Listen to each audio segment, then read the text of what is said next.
আসসালামু আলাইকুম। কেমন আছেন সবাই? অনেক দিন পর চলে আসলাম আপনাদের মাঝে একটি ভিডিও নিয়ে বেলের শরবত। এই গরমে বেলের শরবত খেলে কিন্তু অনেক ভালো লাগে। অনেকে বেলের শরবত খেতে পছন্দ করেন না। অবশ্যই বাসায় এভাবে শরবতটা তৈরি করে খাবেন, ভালো লাগবে। এখানে আমি 5টা বেল ভেঙে নিয়েছি। পরিমাণ মতো পানি দিয়ে বেলটাকে একটু চেটকে নিচ্ছি।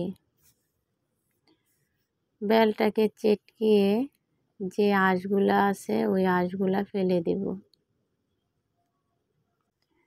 আপনারা ভিডিওটি না টেনে একটি লাইক দিয়ে ভিডিওটি অবশ্যই দেখবেন। আর আমি কিভাবে বেলের শরবতটা তৈরি করলাম অবশ্যই একটু ধৈর্য সহকারে দেখবেন। আর আমার কাছে অনেক ভালো লাগে বেলের শরবতটা খেতে। আমি কিন্তু বেলের শরবতটা খেয়েছি, আমার কাছে অনেকই ভালো লেগেছে, অনেক দিন পর খেয়েছি।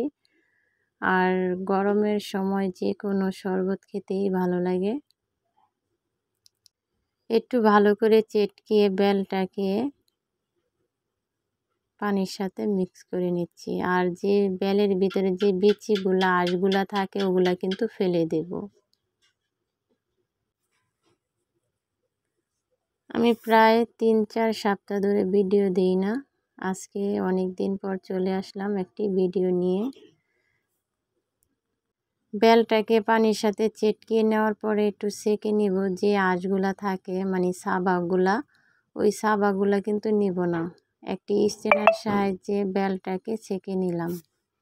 আর কতটা ঘন আর পাতলা খেতে চান বেলের শরবত অবশ্যই আপনারা বুঝে পানিটা দিবেন। তো আমি বেশি ঘন বেশি পাতলাও করি নাই। তা আবারও কিছুটা পানি দিয়ে এই আঁশগুলো একটু চেটকিয়ে নিব, কারণ এখানে বেল কিছু রয়ে গেছে। আর এই বেলের শরবতটা কিন্তু একটু চেটকিয়ে নিতে হয়, না হলে কিন্তু শরবতটা তৈরি করা যায় না। ভিতরে অনেক আঁশ থাকে, তারপরে বিচিও থাকে বেলের। আবার একটি পাতিলার মধ্যে কিছুটা পানি নিয়ে একটু চেটকিয়ে তারপরে পানিটা নিয়ে নিব। আর যে সাবাগুলা বেলের বিচিগুলা থাকবে ওগুলা কিন্তু ফেলে দেব।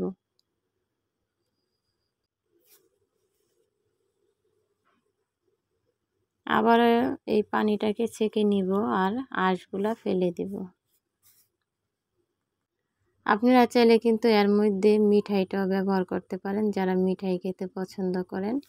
আমি কিন্তু শরবতটা তৈরি করেছি চিনি দিয়ে। বেলটা বেশি মিষ্টি ছিল না। আবারও একটু স্টেনারের সাহায্যে সেঁকে নিলাম, যাতে আঁশগুলা না থাকে বেলের শরবতের মধ্যে। আর অবশ্যই চিনিটা বুঝে দিবেন কতটুক মিষ্টি খেতে চান। অনেকে মিষ্টিটা কম খান, আবার অনেকে মিষ্টিটা বেশি খান। অবশ্যই চিনিটা বুঝে দিবেন।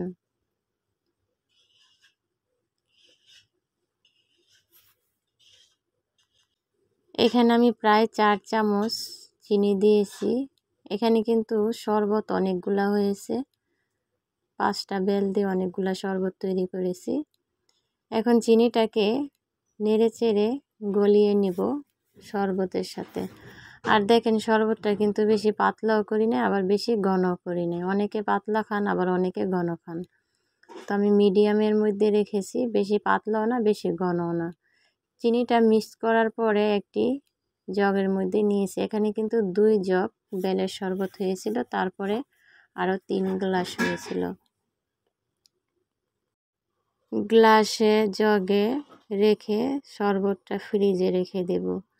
আর শরবতটা কিন্তু ঠান্ডা ঠান্ডা খেতে ভালো লাগে। আর আপনারা চাইলে এই পর্যায়ে কিন্তু কিছুটা বরফ দিয়েও খেতে পারেন। তো আমি এখানে বরফ ব্যবহার করি নাই, আমি ফ্রিজে রেখে দিয়েছিলাম 3 ঘন্টার মতো। অনেকটা ঠান্ডা হয়েছিল আর খেতেও ভালো লেগেছে। আর বেশি ঠান্ডা না খাওয়াই ভালো, হালকা ঠান্ডা খাওয়া ভালো। বেলের শরবতের কালারটা কিন্তু অনেক সুন্দর হয়েছে। আপনাদের কাছে কেমন লেগেছে অবশ্যই লাইক কমেন্ট করতে ভুলবেন না। আমি ফ্রিজের ভিতরে রেখে দিলাম। সবাই ভালো থাকবেন, সুস্থ থাকবেন। আল্লাহ হাফেজ।